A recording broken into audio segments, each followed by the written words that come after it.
গতকালকে একটা বই পড়ছিলাম, বইটা বাংলাদেশের ঘটনা, বাংলাদেশের একটা চিত্র তুলে ধরা হয়েছে। বলছে বিগত 5 বছরের মধ্যে কি তার থেকে এই কয়েক বছরের মধ্যে অবিবাহিত 12 লক্ষ মেয়ে গর্ভপাত করেছে। নাউজুবিল্লাহি মিন জালিক। অবিবাহিত 12 লক্ষ মেয়ে তাদের সন্তান নষ্ট করেছে। অবিবাহিত মেয়ে 12 লক্ষ সন্তান ফেলে দিয়েছে, আর ডাস্টবিন থেকে কুকুরে কুড়িয়ে খাচ্ছে। হায় হায়, আস্তাগফিরুল্লাহ। এটা বাংলাদেশে যদি 12 লাখ হয়, আমাদের দেশে 1 কোটি হবে। কারণ বাংলাদেশ হচ্ছে আমাদের দেশের থেকে 29 ডবল ছোট। বুঝতে পারলেন না কথা? আমাদের দেশের থেকে 29 ডবল ছোট দেশে যদি 12 লাখ হয়, আমাদের দেশে 1 কোটি হবে যারা বিয়ে না করে সন্তান পেটে এসেছে। ওরা কত বড় হারাম করে, বুঝতে পারছেন না? আর এর কারণ কি জানেন? ওই যে মা বলছে আমি তোমার খালার মতো, যাও, অসুবিধা নাই, যাও, ঘরের ভিতরে তোমরা গল্প করো গা। এই যতদিন আমি তোমার খালার মতো বলা না যাবে, যতদিন আমি তোমার খালুর মতো না বলবা না, ততদিন পর্যন্ত তোমাদের বিয়ে হওয়ার আগেই মেয়েদের বাচ্চা আলাদা করে হবে। হায় হায় হায়, ছি ছি ছি ছি ছি ছি, আস্তাগফিরুল্লাহ। আমরা এই সমাজ আমরা তৈরি করে ফেলেছি, তারপরে আমাদের কোনো দুঃখ হচ্ছে না। একটা সন্তান একটা মেয়েকে টিটকারি দিচ্ছে, একটা মেয়েকে জেনার পরিচয় দিচ্ছে, জেনার ব্যাপারে একটু কল করছে, জেনার ব্যাপারে আহ্বান করছে, তখন মেয়েটা ওই মুচকে একটু হাসছে, আর তা না হয় একটু হালকা একটু রাগ দেখাচ্ছে, পরে বাস কোনো অসুবিধা নাই, সেটিং। তো আমাদের এই সমাজকে দূর করার জন্য দায়িত্ব আমাদের বাপেদেরকে নিতে হবে। বাপ আর মা ব্যতীত দুনিয়াতে এমন কেউ নাই যারা এত বড় দায়িত্ব নিতে পারে। অতএব বাপ এবং মাকে অবশ্যই এই দায়িত্ব আমাদেরকে নিতে হবে। তাছাড়াও কয়েকটা কথা আমি বলে আমি আমার ওই আলোচনার দিকে একটু এগিয়ে যাব, যেখানে আপনাদেরকে একটু কথা বলবো বলে মনে করেছি। আমাদের সমাজে মোবাইল অ্যাডিকশান, মোবাইলের যে আসক্তি, আপনি বলছেন আমাদের ছেলেরা কি করে নষ্ট হচ্ছে। এখন বাপ মা মোটামুটি সবাই জেনে গেছে, এটা আমার বলার কিছু কথা না, বাপ মা মোটামুটি সবাই জেনে গেছে যে মোবাইলের কারণেই আমাদের সন্তানরা নষ্ট হচ্ছে। বুঝতে পারছেন না কথাটা? মোবাইলের কারণেই আমাদের সন্তানরা নষ্ট হচ্ছে। কীরকম? আমার আপনার ঘরে সন্তানেরা যখন ক্লাস 9, 10-এ ওঠার আগে ক্লাস 7, 8-এ পড়া মেয়েরা, তারাও কি করছে? মোবাইল ইউজ করছে। ক্লাস 8-এ পড়ে, 7-এ পড়ে, খবর পাওয়া যাচ্ছে তার মেয়ে, 8-এ পড়া মেয়ে 20 বছর 22 বছরের ছেলের সঙ্গে পালিয়ে গেছে, খবর নাই। তার কারণ কি? মোবাইলের কারণে। মোবাইলের কারণে। মোবাইল একটা বিরাট বড় অ্যাডিকশান।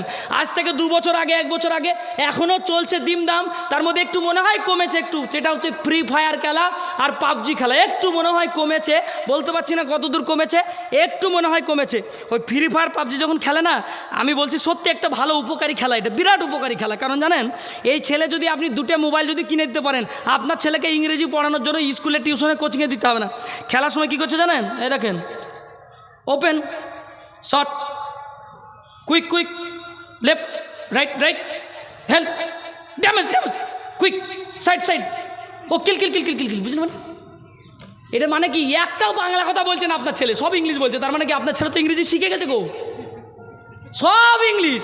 হেল্প, সাইড, গো, ফাস্ট।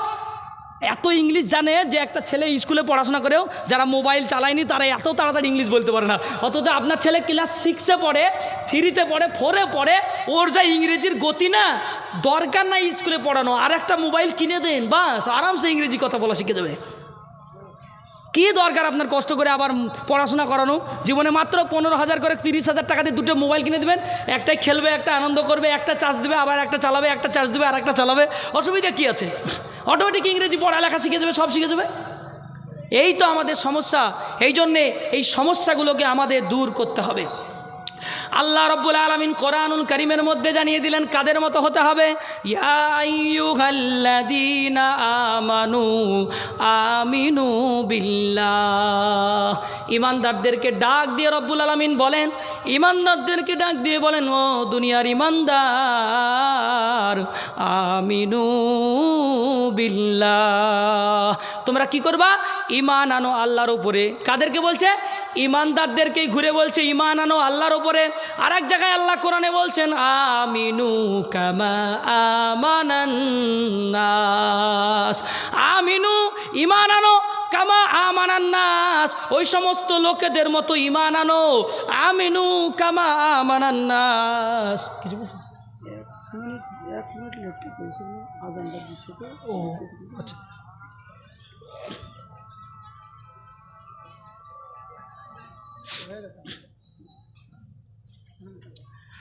তো আমিনু কামা আমানান নাস, ঈমান আনো তোমরা মানুষের মতো ঈমান। কোন মানুষ? আই সাহাবাতুর রসুল, রসুলের সাহাবাদের মতো ঈমান আনার কথা এখানে বলা হয়েছে। রসুলের সাহাবাদের ঈমান কেমন ছিল গো? আল্লাহু আকবার কবীর। কি ঈমান! একজন সাহাবার একটু কথা বলি। হজরতে আব্দুল্লাহ রাদিয়াল্লাহু তাআলা আনহু, তিনি কিন্তু তখন মুসলমান হননি। তিনার আগের নাম ছিল আব্দুল উজ্জা। আব্দুল উজ্জা নামে একটা বাচ্চা ছেলে, বয়স তখন মাত্র বয়স তখন 12-15 বছর।